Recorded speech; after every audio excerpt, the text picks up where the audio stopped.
brings out the way it has to be understood. So without Prabhupada, we would all be clueless on trying to understand these things. So it's like it's not only like the recipes are given, the recipe is also made into food and then it is given to us on a platter, on a plate. So you just have to take the spoon, scoop it up, and then put it in the mouth and then digest it. So that's how easy Prabhupada has made it. And then, yes, so our spiritual journey becomes that much more easier.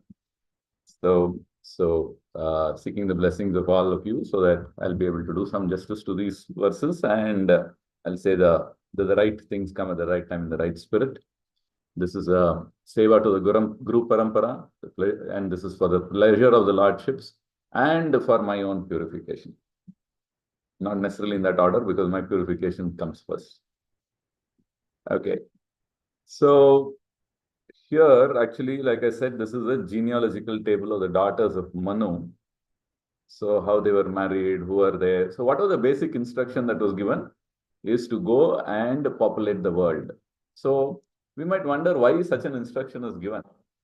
So this instruction is because of the mercy that the Lord has for all the other living entities. So if you know, at the start of the day of Brahma, so before that, all the souls are inside the garbha of the Lord, and then they're all bundled up for that one, in that kalpa, that one night of Brahma, everybody is there. And then the next day when the creation takes place, then they will all have to come out. So now they have to come out, they come out based on whatever is the body that they are deserving or they are due for. So then human beings, or there are many, many souls trapped there who want to, who should then get the human form and then from there then move on. So that's how then the whole creation happens. Not only the human form, all other creations happen accordingly. All the jivas come, and then the jivas which are supposed to take the birth of human beings, for them then somebody has to go there and populate the earth. Only then the jivas will find suitable bodies. So this is the mercy of the Lord, that such an arrangement is made so that the trapped jivas which are in the garbha will be able to come out and take the human form. Thereby, they get an opportunity to elevate themselves and then move out. So this whole aspect is about elevation of oneself and then moving out of this material world. And for that, you will see there are many people who play a role, and now great personalities like Swayambhu Manu, so who follow the instructions of the Lord through Lord Brahma. Brahma comes and gives those instructions, so we are aware of all of this. So now we just saw briefly why it is so. So that's basically for the jivas or the trapped jivas like us. Okay, now with that in mind, then if we look at these shlokas, it makes so much of sense, you know. So it's not just about material enjoyment, about marriage, about somebody marrying 12 people. I mean, sometimes, you know, we might get a little bewildered with such things, or they might have so many sons. I mean, so it's all done under the instructions. So that's point number one. Then now, this particular shloka, the sixth shloka, which we are going to look at today, it talks about how the Lord of the ritualistic performance of Yajna, that is, the Lord himself, married Dakshina, and then she was actually anxious to have personality of Godhead as her husband. And in this wife, the Lord was very much pleased to beget 12 children. So they had 12 children. Then we move on, then we will see the names of the 12 children in the next shloka that we read. We saw that. So in this way, the genealogy is being described. There is talk about Uttanapada and all that. So we can even do a chart which will talk about who's descendant and who got married to whom and all that. I think it's already there. And it gives us an idea of how the whole thing came about. And then the work or the order of populating the earth happened, or it started to happen. Now, if we look at the purport, then there are many interesting things that come up, and then we'll try to keep our discussion on that for today. So, in fact, the lecture that I was listening to, Prabhu was saying how there is a similar kind of a conversation that happens between Narada Muni and then Yudhishthir, because on the request of King Yudhishthir, Narada Muni talks about the Dampatya Jivan or the Grihastha Ashrama, what are the qualities, what is an ideal Grihastha life, and so on and so forth. So and this is coming in the seventh canto, chapter 11, then verses, all the verses, but then we can also take reference to certain verses there. So I'll try to cover that. And then we will try to see what Prabhupada is saying here. So with these two, I think it will help us to understand what is Grihastha Ashram meant to be, what constitute an ideal couple. So these are things of interest for us, because we as practicing Grihasthas, we would like to align ourselves to the maximum, to the way it has been thought out to be, or it has been set up for. I mean, it has to be idealistic. So what constitute an ideal husband and wife? What constitute an ideal family? So these are some of the things that we will see. Now, very first itself, Prabhupada says that an ideal husband and a wife are generally called Lakshmi Narayana, to compare them to the Lord, that is the Lord Narayana, and then to the goddesses of fortune. Now, who is Lakshmi and Narayana? So we know they are expansions of Krishna, and then Radha. They are Swamshas of the Lord. So that means like they are not different. So in one way, they are all same, but yet we understand that they are not the same. So because the mood of Ram and Sita, Mata, is different from the mood of Krishna and Radharani, and then of course the bhava of Lakshmi and Narayana are different. So you have the Supreme Personality presenting himself to us through the Shastras, through the Bhagavatam, in multiple ways. So now there could be some confusion about who should be the role model for us to emulate, not copy or follow, but then to emulate, to try to align ourselves in that way, so that our life on this material world, after taking a human birth, becomes that much more successful. What is the definition of success here? It pleases the Lord. It pleases the Lord, or it pleases the Guru, it pleases the elders. So everything is aligned there. I mean, that's how we are supposed to set out and then live our lives, where it aligns to the words of the Shastras, and it aligns to the elders, because the elders are following the words of the Shastras, and then it is aligning to the Guru and the Parampara, because they are all aligned to the Shastras, and then it aligns to the Lord, because the Lord and the Shastras or the Vedas are not different. So this alignment becomes very important. And now, if you look at what Prabhupada is saying, he says that we should, or generally, the comparison of an ideal husband and wife is that of Lakshmi and Narayana.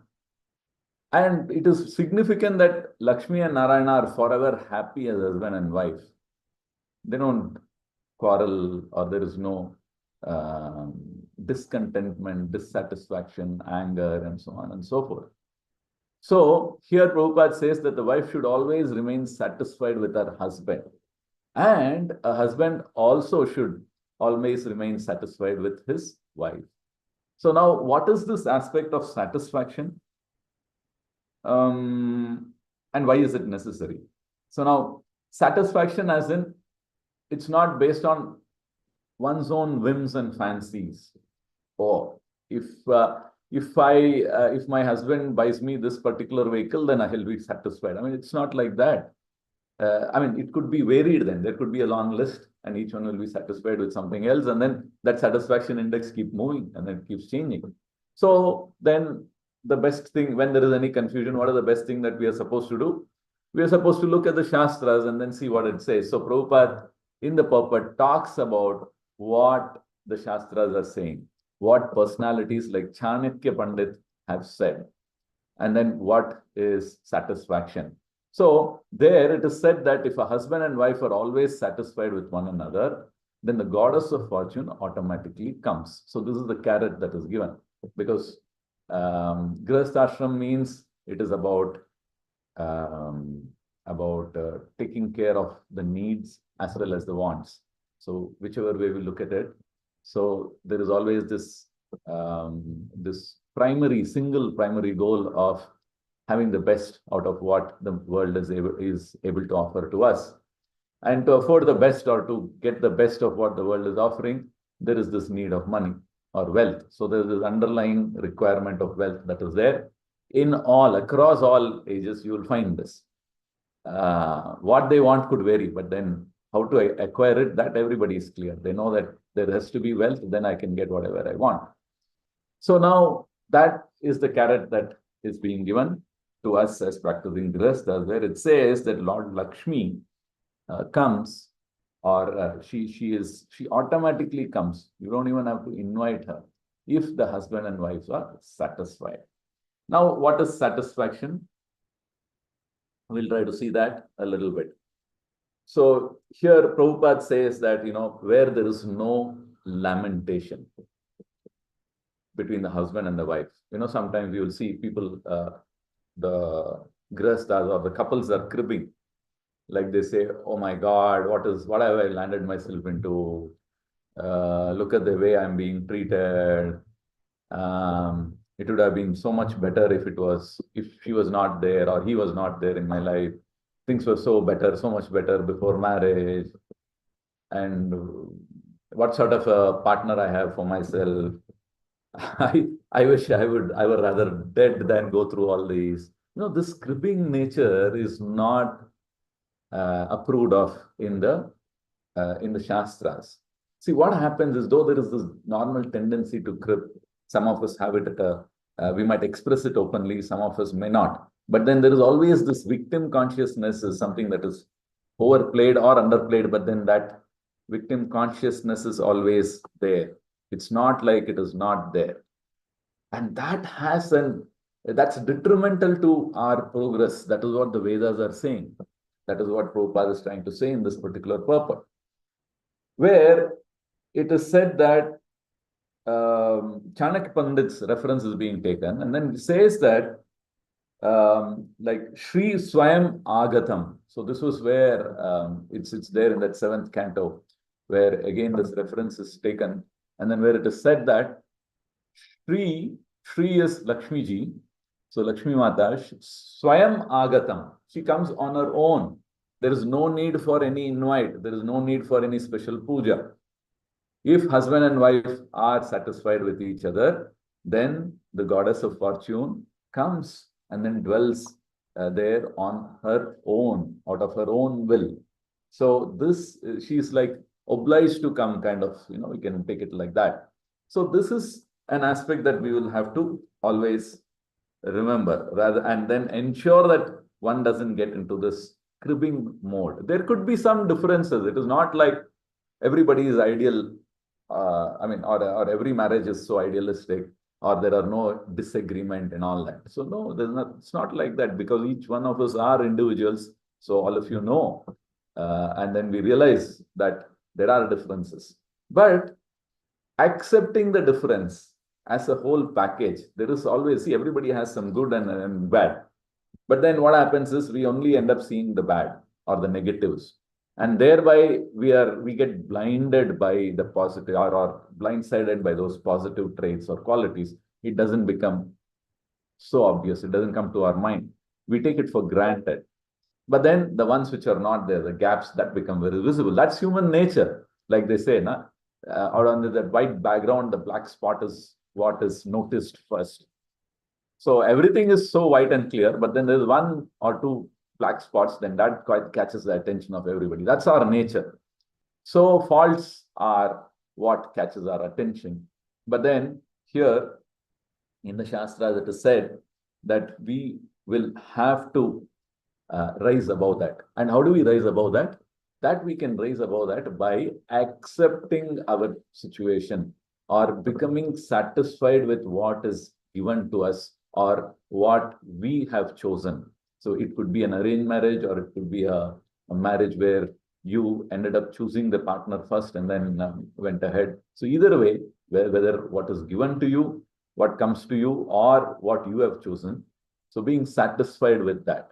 And that is something that's so much against the current trend, the modern trend.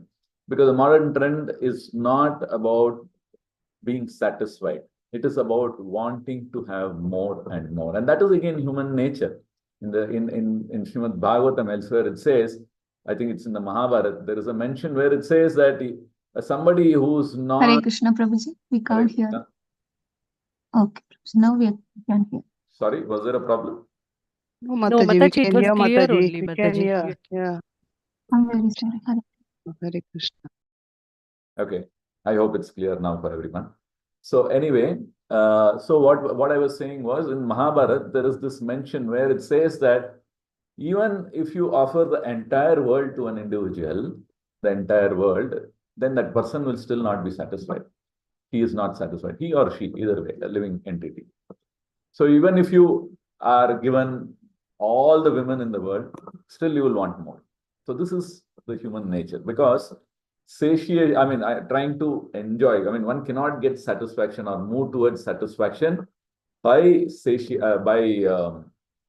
by fulfilling the senses, or by enjoyment. It doesn't happen like that. And these are the wisdoms of the Gita. This is what is there in the Vedas and Shastras. And we have so many examples which indicate that. And then we have experienced it ourselves, that if we have to give up something, like we've given up the four regulative principles, we follow the four regulative principles, we've given up many things. So any of the senses cravings that we have given up, so we understand how if we indulge, then it only increases. But then by giving up completely, then we are able to eradicate it, or we are able to move ahead. Even it may not get eradicated completely. It might be at the mind level. So that's a separate topic that we have dealt with in detail in various other situations, or various other shlokas. But we all understand that it's not good to indulge in the senses, because that's not the solution for satisfaction. So being satisfied with what is there is very important. Now, being satisfied with what is there looks very regressive. You are assigning yourself to the karma. Should I really make an effort to change my situation? Yes, you can make an effort to change your situation. But that effort to make the change in the situation is within a certain boundary. And the boundary is defined in the Shastras. Now, what is this boundary that I'm talking about? It's like in the boundary of marriage. You cannot think of something outside of marriage. So here again, the lecture that I was listening to, they were talking about what is satisfaction all about. And then we also know that at the highest level, it is about being content with each other, accepting the situation. Prabhupada gives this example in one of his lectures where he says that when we all know that he was in Allahabad. He was a pharmacist. He had his own business. So opposite to his store, or to the house where he was staying, there was a couple. So this couple were like so satisfied with each other. And why? And then he goes on to say how they were of very limited means they had. They were not very opulent. They were not earning a lot of money or anything like that. So the wife used to every day in the morning, they both used to get up. They go to the Ganges, they have their bath, come back. Then the wife begins to cook. Cook as in she is making many items. So they were in the business of selling items, and then they used to make some money out of it, like fried items and sweets probably, or some things like that. And the man used to wait for it to get made, and then by around 4 o'clock, he used to open the shop. And then he used to put up those things for sale, and then people used to come by. There was some college nearby, so students used to come, so on and so forth. So like this, things were happening, and he used to earn something out of it. Not okay. It was okay to manage their thing. It's not like something very affluent. Like there's a lot. They were earning a lot of money. They opened a branch. They opened a franchisee. It was not like that. So it was more, or they branded it and then they called it this. So those are more modern concepts. But anyway. So they were very happy with it, whatever they made, and then they led their lives like that. They were not quarreling. There were no heavy fights. They were satisfied with each other, and they were perfectly aligned. And then Prabhupada said that's an ideal husband and wife couple. So that actually was a shocker for the people from the West. They said, such a thing, is it possible? So we, at least as Indians, know we have some, I mean, at least we have heard of all this. We are not so much astonished, but they were like completely, it was like a bouncer for them. They didn't know how to handle that particular situation. They couldn't even comprehend it. So then actually, if you think of it, yes, it's all about being satisfied with each other, being satisfied with what one has. And then there are also duties that one has to do. So here, when we take the Council of Senior Grihasthas within ISKCON, they do say that, yes, there could be fights. I mean, it's not like it is always idealistic. Every time the wife is saying yes or the husband is saying yes. So there could be some differences. So there can be fights. But then it can't lead to a divorce. It should not. It should not go to that extent where there is divorce happening, or where there is violence happening, where somebody is getting physical. So these are clear no-nos. That's the boundary that I was referring to, or the samyama, or the boundaries that are there. And definitely there are no extramarital affairs. These are completely no-no. But within that, okay, so there is something which is not okay, or maybe you wanted it like this, or her disposition is a little different. So maybe his thing, you are always angry with me, or you don't praise me. I mean, these are things which are workable things. So there could be some things which can be discussed. But then the boundaries are fixed. So there is no divorce. There is no violence within the marriage. And there are no extramarital affairs. So in this way, they remain together, and that's a good Hindu family. It's a definition that came out when discussions were happening on what is a good this thing. So when we say no fights or being satisfied, then it has to be taken in total, with the exceptions or to the extent where there can be some disagreement and so on and so forth. So this is how an ideal grihastha should function. And then, because see that the three things that we said about divorce or violence or even extramarital affairs, they are sinful in nature. They are in the mode of passion, where you want to always get. So because being satisfied with each other is in the mode of goodness, whereas the other things are in the mode of passion and ignorance, largely ignorance, and also passion, definitely not in the mode of goodness. And anything in the mode of passion leads to misery. There is a lot of unhappiness. Because see, now why are we discussing so much about harmony in the Grihastha? Because when there is harmony, then there is peacefulness, and when there is peacefulness, then there is happiness. And the happiness that we are talking about is the freeing up of the mind that happens, so that it can be given to Krishna, it can be given to Adhyatmika, it can be given to other things. Otherwise, one is so caught up in the fights that the whole life has passed by, and then you missed out on so many things, so many other things in the life, which you could have done together, or you could have, elevated yourself in a way that one should, because we have the human life. All that becomes a mischance because we are so caught up in this particular fight, or in the disagreement, or so much of mind space is occupied in that we are not able to see the things beyond that. I mean, this is not very hard to understand. So from that perspective, it is necessary to have some harmony. So harmonizing our relationship becomes very, very important. And then this is one aspect with respect to our husband and wife. And then Prabhu also talks about family is not just restricted to husband and wife. Now today, family means we think husband, wife, and child, or children, or not even children, maybe child. So this becomes a family. But in the olden days, that was not how it was. So the family involved the aged parents, the family involved other brothers of the man, sisters, or maybe unmarried sisters. So, I mean, there were a whole lot of other people who were there. And the wife who's connecting to the husband, not just connects to the husband, but then she connects to the entire family. So there are multiple relationships that are forged or formed. It gets formed and then it gets forged. So it becomes a net, and then there are so many touch points. So maybe there is a good relationship with the sister-in-law, or the brothers, that is the brother-in-law. For the wife, it's the brother-in-law, brother-in-law's wife. I mean, so many such touch points are there. So where there is some give and take, there is some helping that happens. Helping as in not financial, yes, financial also. But then emotionally, you're able to share many things with these individuals. So there are many connects. Now, let us take an extreme situation where the wife is not so happy with the husband, but then there are other points or other touch points which kind of helps that individual to overcome this particular weakness or this weak connection which is there with the husband. And that is how joint families were a great way of equalizing everything.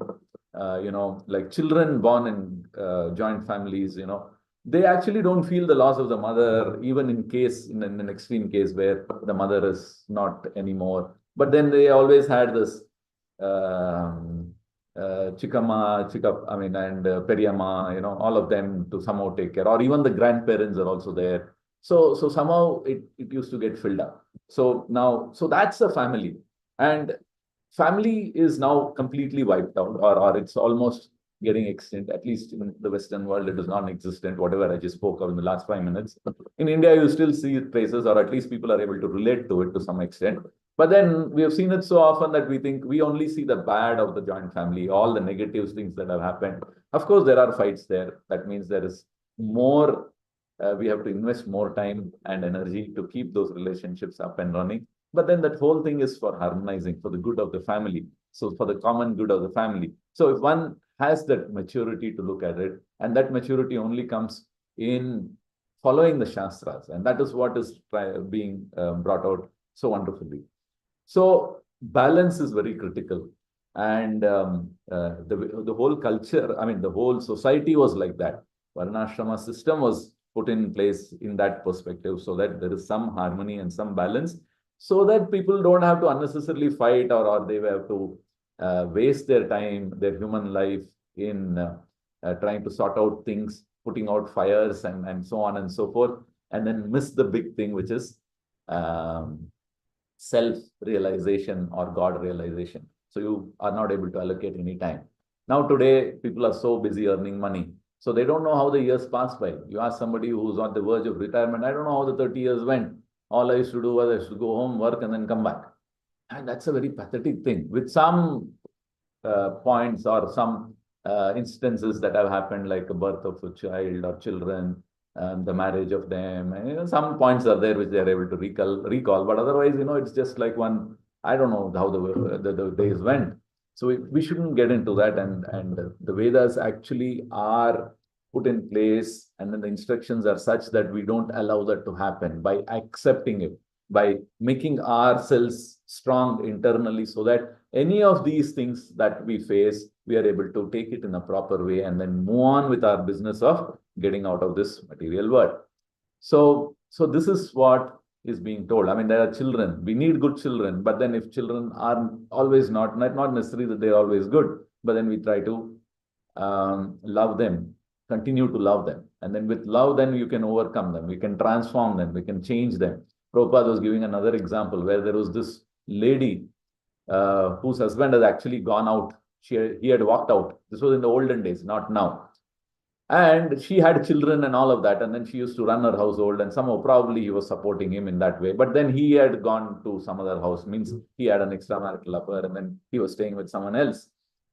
But then she was so patient, she concealed it, and then she didn't even tell her relatives, because time, place, and circumstances, probably she didn't want to do it. So even when relatives or friends are visiting, she used to always say, no, he's just gone out, he'll come now, he had some work, he's gone out of town. Some excuse she used to give, he's not there today.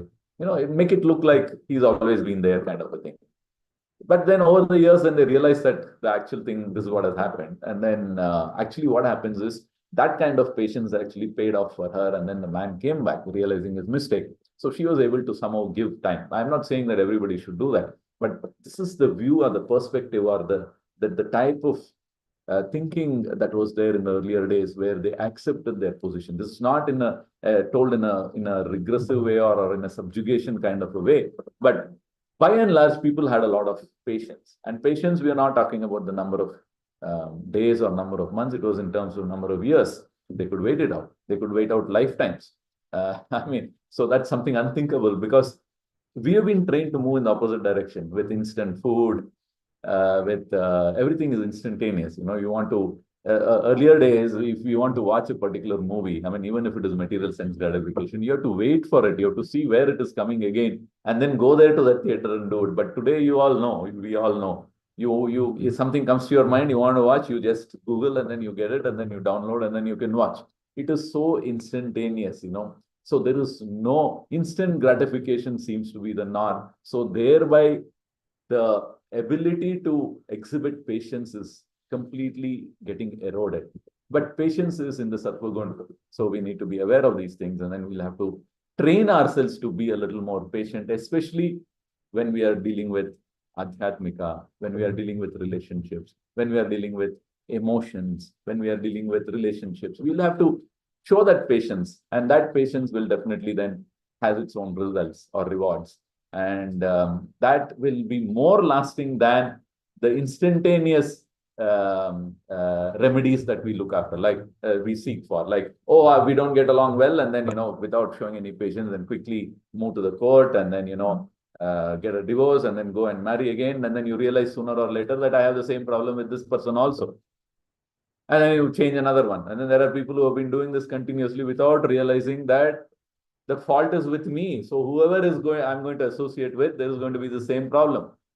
So it is like they were giving this example. Now, let's say there is a cut in the tongue. So whatever rasagulla you eat, it's going to create a pain. It doesn't matter whether I eat this rasagulla or the other one. So it's going to create a pain or a problem because the fault is with me. There's a cut in the tongue. So unless this is rectified, then any rasagulla is as sweet as that. So this is the kind of view that he was trying to bring out, which is saying that it's not about, oh, if it were something else, that cribbing nature, that victim conscious nature, we'll have to move out. And that is why cribbing and, crying over things is in the mode of ignorance. And patience is in the mode of goodness. So that's why then we are always encouraged to move from the mode of ignorance to the mode of goodness or the Sattva Guna. So where these qualities are there. So in the other shloka also, there is another thing that I just want to cover. Whatever position one is in, he could be a grihastha with in the Kshatriya cadre or category, or a Brahmana category, or a Vaishya category, or a Shudra category. But the Vedas talk about 30 gunas or qualities that one should necessarily have, irrespective of whatever varna they belong to. What are these 30 gunas? If we are able to see that, then it gives us an indication of what is expected of a human being. So in fact, this is there in the 7th canto. That's what I just referred to earlier, where the chapter is called in the 7th canto, and then in the 11th chapter, where it is called as a perfect society, the 4 social classes. So Narad Muni is talking to Yudhishthir here. There he says, before even talking about the 4 varnas or the classes, varna and then ashramas, he says, there are certain general rules that are applicable for all human beings, irrespective of whatever category you belong to. So you should have all these 30 qualities first. And that is applicable for everyone, irrespective of whether he is a Shudra, illiterate Shudra, or a learned Brahmana, or anybody. They should have these. What are these? I'll read it out from the purport that is again there, the translation that is there. So it says, being truthful, that is the aspect of truthfulness. We'll have to cultivate that. The aspect of having mercy. So we need to be merciful, irrespective of whether you're a Vaishya or a Shudra or anybody.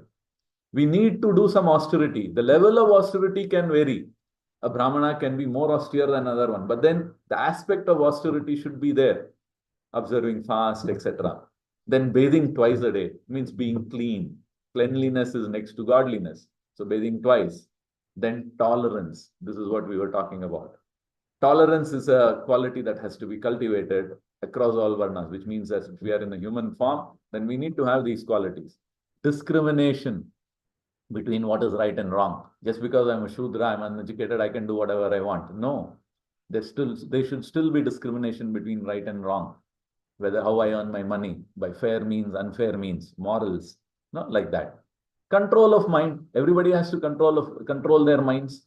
Maybe some of the varnas to a greater extent, or some ashramas to a greater extent, like the brahmacharya ashram and the sannyasi ashram. But then there is a control of mind even in the grihastha ashrama, and in the vanaprastha also there is. So that is there. Then the control of the senses, we know that, we have discussed that. Then non-violence. Violence is not justified. Even for a Kshatriya, violence is not justified.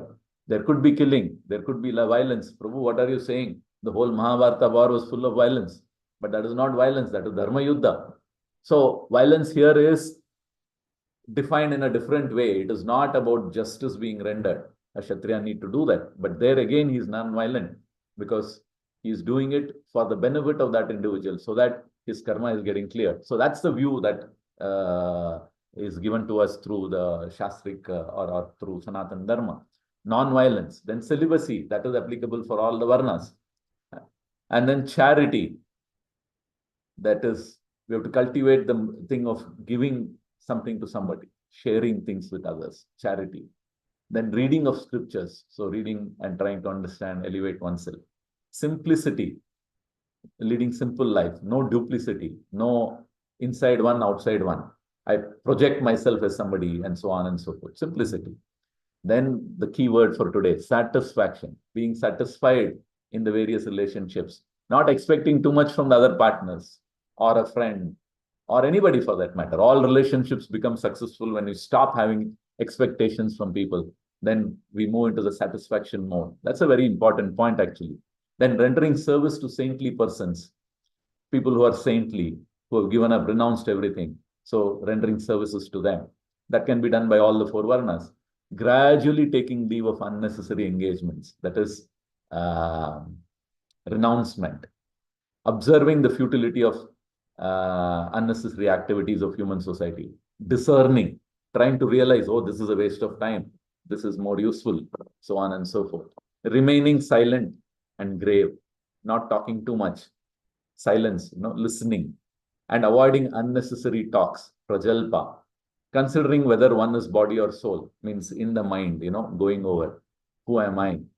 So these are all, this is the inquiry that everybody has to make, or train ourselves to make that. Distributing food equally to all living entities. Are we able to do that? Here in brackets, it says both men and animals. Then seeing every soul, especially the human form, as part and parcel of the Supreme Lord. So like this, we have come up to 21. Then the other 9 are actually the Navavida Bhakti, hearing about the activities and the instructions given by the Supreme Lord, that is Shravanam. Then chanting about these activities, Kirtanam. Then remembering about the activities of the Lord, which is Smaranam. Then trying to render service, which is Padasevanam. So like this, Shravanam, Kirtanam, Vishnu Smaranam, Padasevanam, Archanam, Vandanam, Dasyam, Sakyam, Atmanivedanam, surrendering one's own self. So all of this together, the 30 of them, he says, O King Yudhishthira, Narada is saying, these 30 qualifications must be acquired in the human form of life. Simply by acquiring these qualifications, one can satisfy the Supreme Personality of Godhead. So now, so many ways instructions are given to us. Why or how we should be tolerant. Sometimes, if we are just told that we have to be tolerant, we have to have more patience, we should not get angry. This looks like very preachy. I mean, let's say, wonder, okay, take a walk. I have seen you get angry yourself. Why should I listen to you? But then you genuinely have some concern from somebody, and then you try to say that don't do this in a situation like this. Yes. Do we have the wisdom to understand a good advice when it is coming our way? Or do we just brush it off and say, you don't tell me? We just see the person from where it is coming and then try to brush it off. No, that's not how it should be. Prabhupada gives this example that we still accept the lotus flower even if it is growing in a muddy water or in kichad. We still accept. And likewise, even Chanakya Pandit says, like, you can accept a girl from a low-born family if the girl is good. So the words, even if it is the right words are coming from a person, he may not follow, but still if he is saying with genuine interest in his heart, then we should take it. So gold coming from somebody who's an atheist, is still gold is gold. You can accept it. So like this, there are many examples. Vedas are, God, it's so vast. There's so many things that are there for us to assimilate, understand, and I mean understand, first to hear, then assimilate, or understand and then assimilate, think over it. So that is why, all learning is going through those three stages, which is Shravanam, Mananam, and Nididhyasam. So we will have to get it into our system, practice these things, get convinced, and then practice it. Practice some of the points, if not 30, and then the rest will automatically follow. So, or at least understand the importance of this. Or somebody is a little more tolerant. If somebody is showing more patience, we might get a little impatient about it, but then accept or appreciate them. Somebody is more into charity, accept them. Take those good points and then highlight it so that that becomes part of preaching, the development of relationships, bonding. Everything we can use it in the way it is. So because our main action or activity is to preach, to get more and more people into Krishna consciousness. Now there are means of doing it. And then if you look at the shlokas, if you listen to the lectures, the purports and all that, there's so many options are given to us where we could approach people in different ways. And then in how we could praise them. And we are genuinely praising them because those are qualities or principles that are mentioned in the Shastra. So you're not inventing something for yourself and then saying it.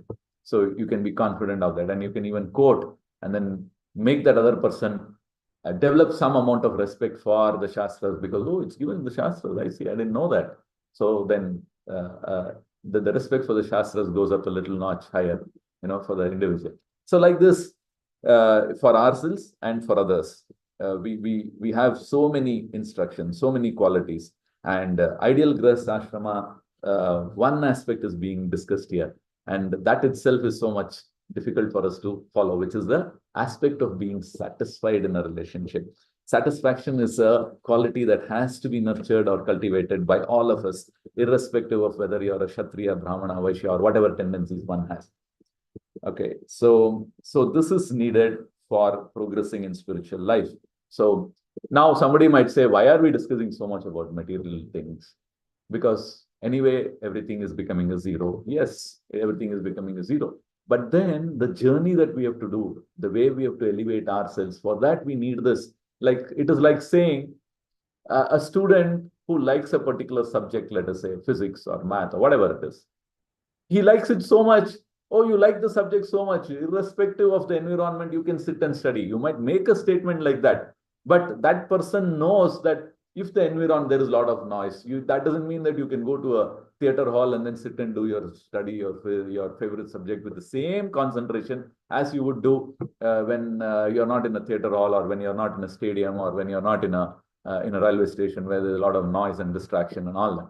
So for you to perform your activity well, which you like, or which is your second nature, there also you still need an environment which is conducive.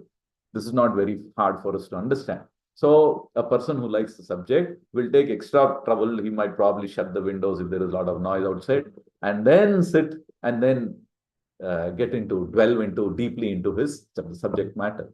So likewise, even if we want to practice Krishna consciousness, the environment has to be cordial, it has to be congenial, and we have a role to play in that. So that when that is achieved, then our activity of practicing Krishna consciousness becomes that much more easier, or that much more better, that much more pleasing. So that is why, I mean, in fact, here we can also remember how Krishna helps this. What is that shloka in Bhagavad Gita which talks about it? It says about, what is that? Suchinam Shrimatham Dehe. So where he says somebody who is not able to achieve the level of Krishna consciousness that is needed for them to get out of this material world, but then they just elevated themselves. Such people go to, they get some benefit, but then they are again given other chance. And the other chance is given how? It is given in a way that it becomes conducive for them to follow Krishna consciousness further. Even though there is Neha Vikramano Asti, but still where Swalpamapyasya Dharmasya is there, it is preserved, but then he preserves, and then Krishna also gives what we lack, right? So he says, what is that? Suhruda he is, like, Yogakshemam Vahamyaham. He takes care of our Yogakshema. He gives what we lack and he preserves what we have. So he puts us in a situation where it is conducive by being born in a aristocratic family where you don't have to be bothered about where my next meal is going to come from, or a pious Brahmana family where it is always shlokas, there always discussion of Lord is there and so on and so forth. So it becomes easier.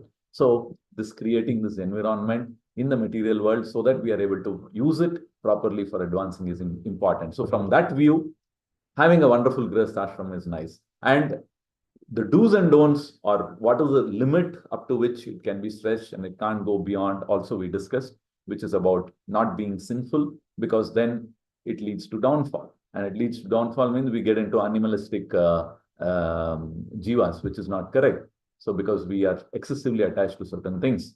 So in this way, having samyama, understanding it in the right way, and then accepting them, and then moving on in life so that our goal is very much in sight, and then we practice Krishna consciousness and take it forward, is what is the message that is so wonderfully coming across in all these purports, and that is what I just wanted to share. So yeah, we are at 10:30 now. The rest of the shlokas, I think there are, in fact, some of them don't have purports also. So it just talks about who married whom, and that lineage is there. So we'll not touch on that now in the interest of time. And there's nothing much to add there also. So on this note, I'll stop here. So basically, just to summarize very quickly. So what we are seeing is, we saw about the relationship between husband and wife, and how the carrot that is there is how Lakshmi automatically comes. And we saw how it is necessary for us to have a harmonious relationship, though there could be some ups and downs. We also saw what is an ideal family, and then why family helps in relationships, in peace of mind. When there is peace, then there is definitely happiness, and then from there, then our mind is can be used for other things. So we saw those. So we saw husband and wife relationship, we saw family relationship. We also saw how these things are going on a downward path because of the yuga that we are in.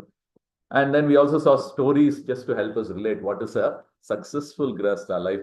We saw that story where Prabhupada narrated about a couple who are not very famous, not known, but then ordinary lives, but then they were so satisfied with each other. Such things also exist, or it is possible, is something that we need to accept. It's not successful husband and wife means not somebody who is traveling around in a limos with 7, 8 or 10, 20 workers, servants, and good bank balance and wonderful children, successful children. Shreya component is very high. It's not like that. Okay, if it is all there, it is, so be it. But then success in human life depends on what are you going to become in your next life. Whether you are moving up or you are moving down, or you are going to totally move up, graduate out of this material world, or out of this material world. So that is the definition of success. So how we are endeavoring to that. So we are seeing it in that perspective. And then we also saw how in the material world, the opposites that are happening, instant gratification, and then where patience is being advocated, but then the whole world is moving towards instant gratification, that fast food, everything. We just spoke of of how there is no patience. Everything is at the click of the button, you get everything. So we are actually losing the ability to show our patience. If you have to show patience in this world, one of the things is, like somebody was saying, no, you maintain a garden. Definitely you will be patient. You will become patient. The way, you can't elongate that process. If you have to get a mango, you have to wait for years, and you have to nurture it every day. Raising children. Nowadays, people don't want children because, it's a tedious affair. Oh, I can't do that. So you see how we are moving in the opposite direction. But these are all things, raising a garden, or children, or even like Prabhupada gives this example, like if a woman wants a child, then she has to wait 9 months and then carry in the child, and then later on the child comes. So these are things that can't be speeded up. If it is speeded up, you know what happens.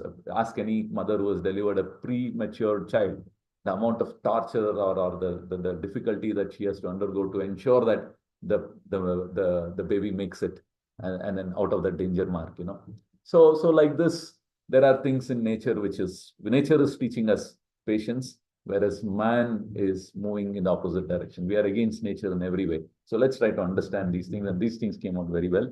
So I'm just summarizing here on those aspects. And then the important thing that we saw, the 30 qualities that one need to have. any human being need to have, irrespective of the varna and ashrama that they belong to. And those were eye openers. That is there in the 11th 7, 11, 18 to 12. It talks about these 30 qualities, where the last 9 are the Navavida Bhakti qualities which have to be cultivated. Otherwise, the other ones we just spoke of. So on this note, I'll stop here. If there are any questions, comments, or any corrections, then please go ahead. Thank you so much. Hare Krishna, Prabhuji. Thank you so much. Devotees, anybody having question can raise. Yeah, Krishnamurti Prabhuji, you can ask your question. Hare Krishna. Hare Krishna, Prabhuji. Hare Krishna. Prabhuji, ನಾನು ಕನ್ನಡದಲ್ಲಿ ಹೇಳ್ತೀನಿ, ದಯಮಾಡಿ ನೀವು ಇಂಗ್ಲಿಷಲ್ಲಿ ಹೇಳಿ. ಪ್ರಭುಜಿ, ಈಗ ನಾನು 70. ಈಗ ನೀವು ಈಗ ಏನು ಇಷ್ಟೊತ್ತು ಕೆಲವು 30 ಗುಣಗಳ ಬಗ್ಗೆ ಹೇಳಿದ್ರಿ. ಆ ಗುಣಗಳಲ್ಲಿ ಬಹುತೇಕ ನಮಗೆ ಗೊತ್ತಿದ್ದೋ ಗೊತ್ತಿಲ್ಲದೇನೋ ನಮ್ಮ ಅರ್ಲಿ ಏಜ್ ಒಳಗೆ ಅವೆಲ್ಲ ಇದ್ಬಿಟ್ಟಿದ್ದಾವೆ. ಸೊ ಅದರಿಂದ ನಾವು ಸ್ಯಾಟಿಸ್ಫ್ಯಾಕ್ಷನ್ ಅನ್ನೋದು ನಾವು ಕಂಡ್ಕೊಂಡ್ವಿ ನಮ್ಮ ಜೀವನದೊಳಗೆ. ನಾವು ಸಕ್ಸೀಡ್ ಆದ್ವಿ. ನಮಗೆ ಸ್ಯಾಟಿಸ್ಫ್ಯಾಕ್ಷನ್ ಅಂತೂ ಇದೆ ಲೈಫ್. ಥಿಂಗ್ ಈಸ್, ಈ ತರ ನಮಗೆ ಶಾಸ್ತ್ರಗಳಲ್ಲಿ ಇದೆ ಅಂತ ಅನ್ನೋದು ನಮಗೆ ಗೊತ್ತೇ ಇಲ್ಲ. ಆದರೂ ಕೂಡ ಅವು ಹೆಂಗೆ ಅವು ನಮ್ಮ ಜೀವನದೊಳಗೆ ಅವು ಆಸುವಕ್ಕಾಗಿ ಬಂದವು, ಅದು ಅದು ಅದು ಭಗವಂತನ ಕೃಪೆಯಿಂದ ಬಂತೆ ಅಥವಾ ನಮ್ಮ ಪಾಸ್ಟ್ ಡೀಡ್ಸ್, ನಾವು ಅದ್ರ ಯಾವ ತರ ಅರ್ಥೈಸ್ಕೊಂಡು ಹೋಗ್ಬೇಕು? ನನ್ನ ಪ್ರಶ್ನೆ ಪ್ರಭುಜಿ. See, Prabhu is asking, there are certain the qualities that we read, there are certain qualities which are already there in many of us, in him also. Even though we didn't read or we didn't imbibe it, it is there. So how did these come into me is the question. Should I take it as something that is there because of my past karma, or is it something that something else I have to read it as? So Prabhu has answered the question himself, where because the past determines where we are put and in what situation we are put. The same shloka I will quote again, Shrimatam Suchinam Videhe. So, and Swalpamapiyasya Dharmasya, and then Ananyas Chintayanto Mam Yogakshemam Vahamyaham. I mean, I'm just telling all this so that we can get a fair idea of what we are saying. So, based on all of these references, we can understand that, yes, they're past, and then I'm put in a position where it becomes a little more better for me. So, these are things, and this is happening not because I did something. It is the mercy of the Lord. Mercifully, the Lord has put me in a situation where it is a little more better for me, rather than saying that, oh, I did all this, so I deserve this position. No, it's not like that. We always say that even though I didn't deserve anything, I've been given an opportunity to practice it, and therefore I'm grateful to the Lord. And that aspect of developing gratefulness to the Lord is very, very important in our progress. Otherwise, if you think, oh, it's by my own effort, my past effort and all that I'm here, then it's a failed case already for us, because we may not be able to move further.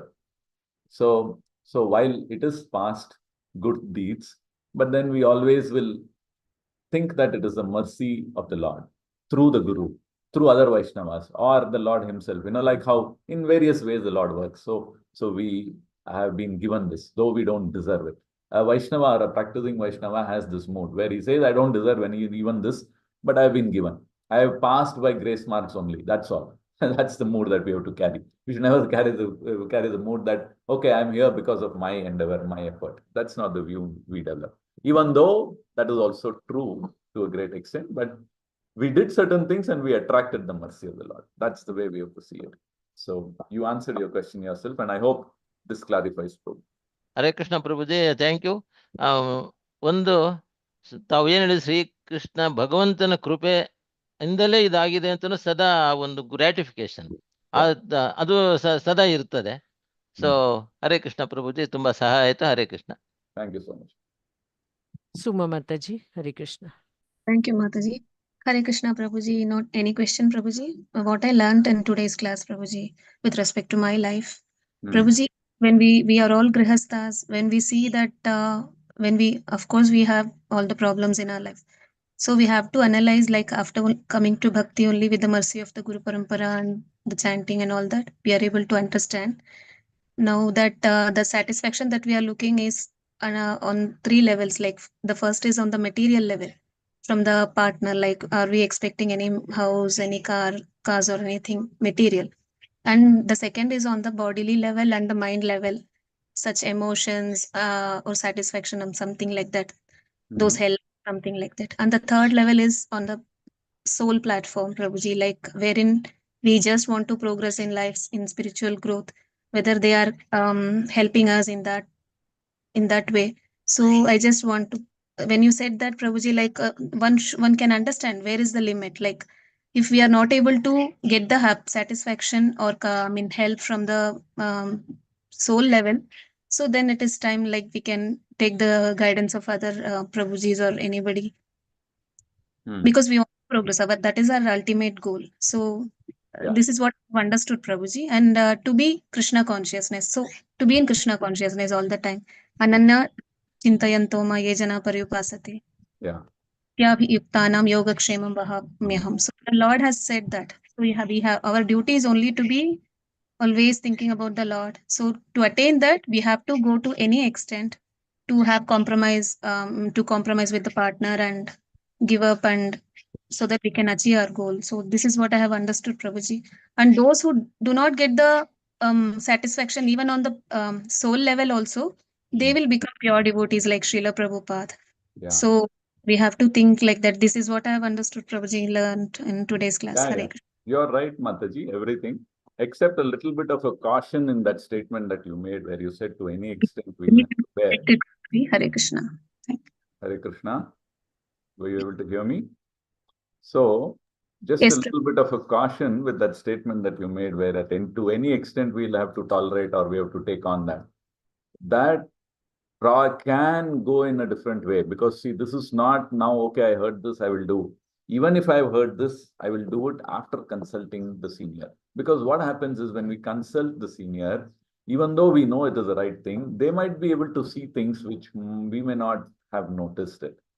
So everything is fine, just that we will have to take an opinion from the senior and then it's align it and then take it forward, rather than on my own, now I know what to do. From now on, I'm going to tolerate everybody. We'll get into a big mess there, because we might do it for 1 year, 2 year, 5 year, and then we might be becoming a wreck. We will not even realize it. The others will then realize that. So it's like I have the medicine, so I will just drink all of it. No, it has to be administered as recommended by the doctor or by the doctor. So the doctor here is the guru or somebody who's representing the guru. So we will have to take their advice, their counsel, and then move forward. Because very often we might miss a step and then get into a situation where it becomes worse than what it was before, especially in Grihastha ashram, especially while dealing with people who are not so favorable, like non-devotees, relatives. We might decide something. Oh, I heard this, now I know this is the best, and then I will do this. And then, but then it is not consulted. There is no balance, there is no harmonizing, or we try to take everything on to ourselves. That is like taking the whole medicine and then drinking it. It might have a reaction which we did not expect or we didn't want. I hope this clarifies. Prabhuji, I got it. Hare Krishna. Thank you so much. Hare Krishna. Hare Thank you so Krishna. much. Prabhuji, I wanted to know, when we say that we have to follow the guidance, we have to consult our guru. Now, in today's time, like suppose people who have not taken Diksha, they don't have gurus. How does that person progress, Prabhuji? Mataji, people who have not taken Diksha, they don't have Guru, is not a correct statement in its entirety, because even before Diksha, the Guru is decided. So there is this alignment that happens. We have a system. If you look at how we are aligning ourselves to the parampara, so what is it called? Guru Pada Ashraya, Guru Ashraya we take. Prabhupada Ashraya we have taken first. Then we take Shraddhavan. There are these stages.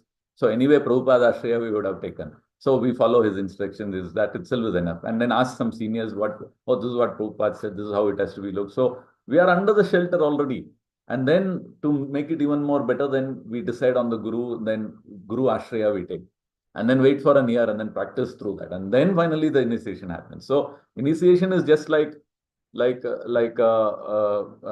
checkpoint for many things, yes. But then in the mind, we have already accepted. So there is not a situation where somebody is so helpless, like, I don't have a guru, now what should I do? I'm not initiated. No, that is like, then we are looking at the physical aspect of that initiation ceremony, and then now I become a this thing. No, it's not like that. In the mind already it is there. It is like okay, if I have to give a another example, it's like somebody who's engaged to be married.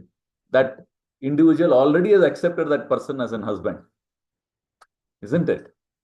So they might, okay, they're not staying together, okay, but then they should talk, they take counsel, everything is happening, all those other aspects, because you're in the process of going there, reaching there. So likewise here also, your selection of guru, all that is already happening, and then it has happened, you've selected, or you're in the process, but then you're under the ashraya of Prabhupada.